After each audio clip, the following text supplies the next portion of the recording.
Turns out it tastes like chicken. Yeah. Hello, everyone. I'm Greg Gutfeld, along with Kimberly Guilfoyle, Bob Beckel, Eric Bowling, and her big wheel is a hybrid. It's Dana Perino. This is The Five.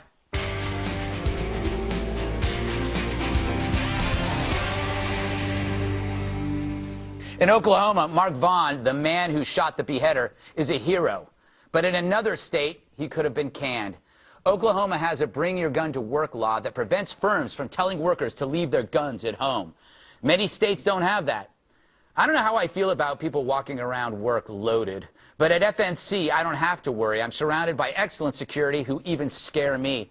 Media critics will mock guns at work, but like me, they're alive to do so. It's a simple fact. What stopped the freak was a firearm. A slug dropped the thug. Now, one could say bringing guns to work could allow these weapons to fall in the wrong hands, but we cannot weaken our security based on the thought that bad men might hijack it. We'd have no police force. So I ask one question. Why don't feminists embrace the gun? With or without a knife, most men are bigger than women, and bad men use that to their advantage. Yesterday morning in Brooklyn, a woman fought off a rapist by biting him. That's how we expect women to defend themselves, with their teeth. It is not surprising to me that this jihadist targeted women. His ideology is riven with misogyny. Evidence isn't hard to find. We have honor killings even here in America. So when you have a death cult whose disciples are men who hate women, the only way to stop that is to level the playing field. The next glass ceiling is at the gun range, and it's time we blew it to pieces. Hey, KG. Yeah. So this killer, this Beheader's Facebook page was full of anti-American rants, stuff about jihad, but it's still classified as workplace violence. Do you think that's going to stay that way? Look at Major Nadal Hassan, right, and Fort Hood, of course. There's a strong possibility that it will, and it depends on who's in office and what their political ideology is, because the facts and circumstances are there to support a different and alternative finding, to say that this is the new face of terror in this country. And as for the use of weapons, how many stories have we had out there with people with knives and machetes? And how about the great equalizer? Nothing makes me happier than a big gun. You're right. We're supposed to use our teeth. What else? Yeah. Our heels, our shoes. I mean, why wouldn't you want to have this kind of weapon against evil to be able to combat it? What else could have happened there at that place, if not for the brave man that had the gun and went out there and put a stop to it? Yeah, I'll never understand the idea that somehow a rape whistle inspires confidence. A rape whistle should be the gun. You must have had guns when you were on the farm, right? Well, my cousins did. Yes, I mean, there were guns around, and they were in the cabinet, and they were in the house, and in the vehicles, but they were used for stuff you do around a ranch. Why do you? But why is it that shoot beer cans? But why? I'm kidding. I know, of course. But why is it that women are almost they're expected to be uncomfortable around firearms? But if you could drive a 2-ton truck, you could certainly handle a pistol. Correct? I guess. Yeah, I'm not sure.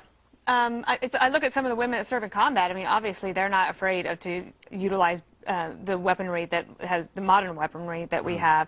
I've actually, maybe I shouldn't say that, but I don't have a gun. I shouldn't say that, but if I did, wouldn't I be in violation of some law? So I guess I could say that I don't have a gun. Yeah. And I've never felt like I needed to have one.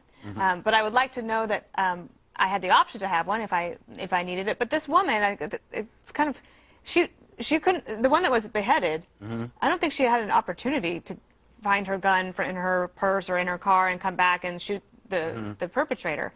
So that's why I think it's good that the Mark Vaughns of the world have weapons that they know how to use effectively, that he could stop. But what if it, just real quick, what if it was a female coworker? What if I worked there and I was sitting there and I had my weapon? I'd be more than happy to use it. Yes, that would be great. Absolutely, and that's why I went at an early age to gun ranges, because I want to have every weapon available to me against the bad guy. You have to be ready, you have to be prepared, confident, and think that way because they're out there. So I shoot.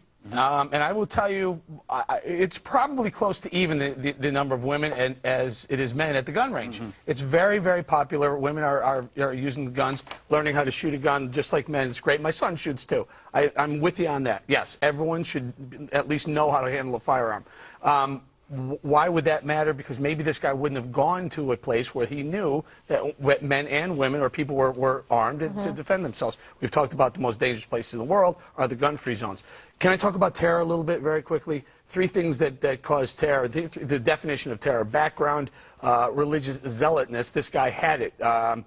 to elicit political change. Go to his Facebook page, you know that's there too. And then the third one, an act so horrific it instills horror and terror, and that's what it is. So if this isn't a definition of terror, there is no definition of terror. It's time, I think, I would say, for the Department of Justice to step in and say, we've got this. This is an act of terror. We'll take it from there. And hopefully they do. This guy's not going to do it. I want to, Bob, I want to read you the Oklahoma sheriff's statement on Mark Vaughn's heroism. Mark didn't hesitate. He quickly responded. He put an end to a threat by shooting the suspect and saving the life of a second victim who was actively attacked by the suspect. There's every reason to believe that the lives of untold others were saved who would have been targeted by the suspect if it hadn't been for his actions. That says the guy with a gun is necessary. It says a lot. I mean, I give this guy a lot of credit. He had a gun. He used it effectively. My question is, should everybody who worked in that plant from the lowest paid person to the highest paid person carry guns around all day long? And should they carry them in the bars on a Friday night or on a Saturday night? Or should they carry them in the churches? My problem with this is it's going to get out of hand at some point. We have a situation here where you've got one person who saved the life of a woman, and I think that's terrific. How much of that do you have in the United States? Not much. And the question of terrorism versus workplace violence, I think this is going to end up being a terrorist issue, but I don't understand why, in the meantime, until the facts are in, we don't declare them both.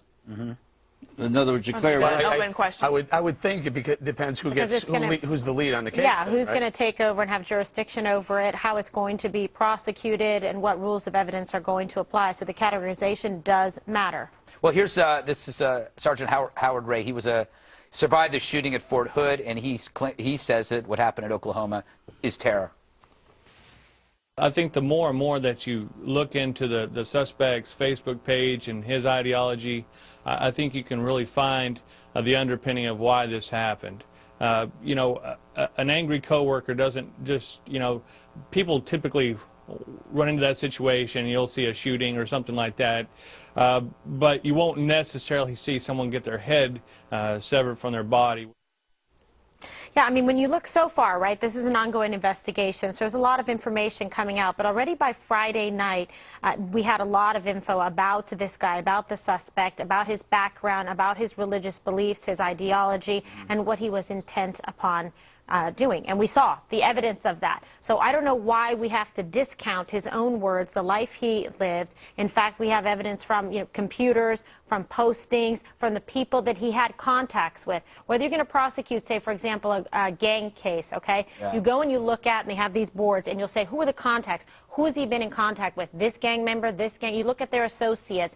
Who does he choose to surround himself with that are similar and like-minded? And did someone get to him to radicalize him, whether it was in prison, outside, or in the mosque, to help persuade him as a target to be able to commit jihad in America? But you know, it's save them in the Vietnam War. There was a mass movement against the Vietnam War. It broke off because it wasn't radical enough. The Weathermen went underground. A number of different factions went underground, began to bomb people, to kill people, as we've heard. Some have been arrested. Some are now professors. Yeah, some are professors. But the large percentage of them were not that way. In this case, I think that the key will be, can you connect this guy up to an order from ISIS to do what he did? Even if he didn't get an order from ISIS, the propaganda is out there, and he took the idea from ISIS. Does that make him a terrorist? It probably does, I guess. You're right, yeah. I just don't know the answer to that. Yeah, he's already kind of outlined the fact that he did it in sympathy to Al-Qaeda, not necessarily but not ISIS. by order of them. Right? Well, it doesn't matter. I mean, you don't have to be ordered by an extremist group to carry out a jihad. You can come up with there are splinter groups. Do it on your own. You could come up with the idea on your own. Yeah, and you can be a terrorist. Yeah. You too can be a terrorist, and that's what scares the heck out of the Obama administration is all these homegrown terror incidences. The kid Brendan Tevlin in New Jersey, the Minneapolis high school kids. Here's the problem, though. Over the weekend, or maybe late last week, the Department of Justice said we're going to have a new push to not profile. Now, I'm not sure if this was just horrible timing on their part, but boy, if there's ever a time to start profiling, it would be gentlemen like this guy right here who has said, I want to convert people to Islam. I'm in sympathy to Al-Qaeda. That would be a great profile to start looking at. But literally the timing of it is just unbelievable. Now we're going to have a push against profiling. Dana, there was another weird case. A fired nursing home employee was arrested on Friday for threatening to behead a coworker. But the threat was actually, I think, a couple of weeks ago, right? It was actually before this. But then they came back and they picked him up. Do you think this is a copycat thing? And if it is a copycat thing, how do you deal with something like that? Should we just treat it like spree killers, report it, and then not talk about it? Or? I think that there has to be intel coming into the police and investigators in lots of different ways.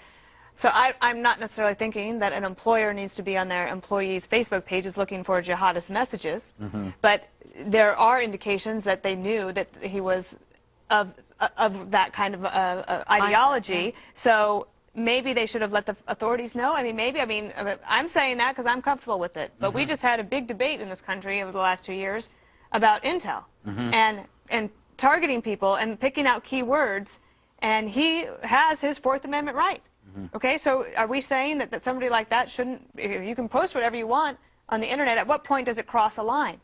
And that's something still that we sort of just brush by that issue, and I think that we're asking intel and law enforcement to do a lot to protect us with one hand or sometimes two hands tied behind their backs. Just real quick. I don't know what the answer to that is. I don't think that you want your employer constantly monitoring your social media. But if you're putting it out there, you're really losing your right to say this is something privileged, it's confidential, because you're posting it. So you're right, there's a wealth of information out there. So if you see a guy like this that's telling us exactly who he is and exactly what he intends, then pick up on it. Then it comes, exactly, let me take you at your word. Then you bring in somebody like the NSA and you bring in data mining, and they go through and they can say, who did this guy talk to, and go like this, define the tentacles of terror to exactly who he was last with, who he talked to, and maybe then we can prevent something like this. If in fact he had tentacles to terror. Well, how do you know if you don't look? That's what I say. Go look. The good news is the Ahmadiyya Muslim community is a reformist group, condemned the attack. So that's good. And on a good positive note. Coming up, Obama finally admits the president, the U.S. underestimated the ISIS threat. But who's at fault? You'll hear about that next.